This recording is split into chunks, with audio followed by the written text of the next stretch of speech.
Alright, that last video came dangerously close to being productive and useful. Let's get stupid with it. Let's make ships specifically designed for encoded materials. Data mined wake exceptions are the most valuable encoded material because they are consumed by Grade 5 increased range FSD engineering. In short, every single ship you ever run is going to eat roughly 7 of these things. The intended way to gather these is to equip a wake scanner and then scan the leftover target of players and NPCs as they jump to supercruise or hyperspace. It's debatable whether it's actually faster to do this or just to do the encoded loop at Diaguandri. If you need all 5 types of wake data, then yes, it's definitely faster, but if you just need the data mined wake exceptions, then I'd recommend the Jameson crash site. We're going to fly to a nav beacon in a high pop system, and we'll be driving a courier with enhanced performance thrusters. This build isn't that pricey, it only costs about 11 million credits, although it will cost you some pharmaceutical isolators and some data mined wake exceptions. It's pretty bare bones, we just need a wake scanner, FSD booster, fuel scoop, and a power plant big enough to cover all of it. We also want A-rated sensors that are engineered for increased range. This is important because you can't scan wakes if you don't know they exist. And for my personal testing, A-rated scanners, with a typical emissions range of 10,920, is capable of finding wakes up to 30 kilometers away. After all that, and with a sized-down fuel tank, we have a ship that can boost to 850 meters a second. The reason why we use a courier here is because while it's 3rd or 4th for the fastest ship in normal space, there is no other ship in the game that can move this fast in normal space while maintaining a workable jump range. Speaking of which, most people seem to advocate the fast scan modification, and at first blush it looks great. Reducing scan time from 10 to 2 seconds should shave 80% of the time you spend per wake, right? Wrong. So here's how it shakes out. You usually see wakes from pretty far away. NPCs need to escape mass lock before they attempt to leave, and so they will tend to spawn wakes at the edge of activity. Let's say you're 10 kilometers from a wake and you boost towards it. At 880 meters a second, it takes you 11 seconds to reach it, or 8 seconds to enter scanning range. So your total time spent trying to get that wake is 10 seconds. 8 seconds of traversal and 2 seconds of scanning. If we run long range, we start scanning at 8.8 kilometers away.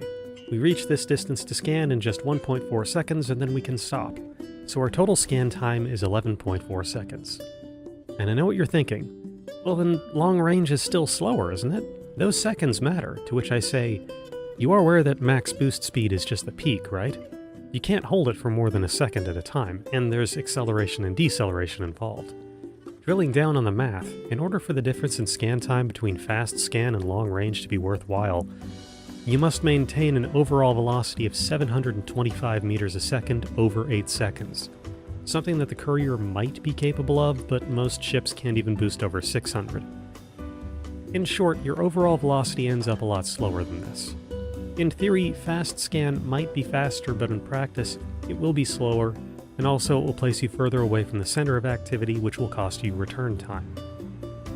One of the nice things about scanning wakes with long range or fast scan is that it's statistically impossible to reach a wake before you're done scanning. With an unmodified scanner, you only need to go over 400 meters a second before this can happen. But with a long-range scanner, you need to maintain a constant speed of over 880 meters a second over 10 seconds to achieve it. And with a fast scanner, you need to be going over 1500 meters a second. This makes it pretty easy to half-ass scanning. You can just point in the direction of a wake, and with either configuration, hold down the scan button until you hear scan complete or you've passed it, and you know you scanned it. I do recommend long range over fast scan, but I won't judge you. Unless you use wide scan angle, which for some reason increases the scan time by 50%. Nav beacons and stations aren't the only place to scan wakes though. The meta place to gather wake exceptions is at distribution centers. These points of interest only spawn in famine systems, and even then, not all the time. They may be over 100,000 kilometers away from the drop-in star, which immediately decreases their usefulness. Their rarity makes them theoretically ideal, but generally not worth chasing, as you may spend enough time trying to find one that by the time you get there, you probably could have filled up by Jameson crash site by now.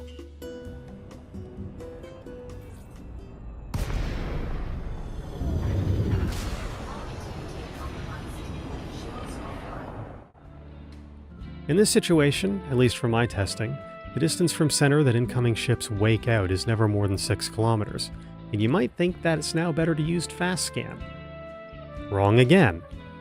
Position yourself in the center and watch the ships as they go, and a long-range modified wake scanner can scan every single wake that's created without even moving. At this point, the only optimization that can be made is better in-place maneuverability, and the Courier or any small class ship with enhanced thrusters will be well suited to that.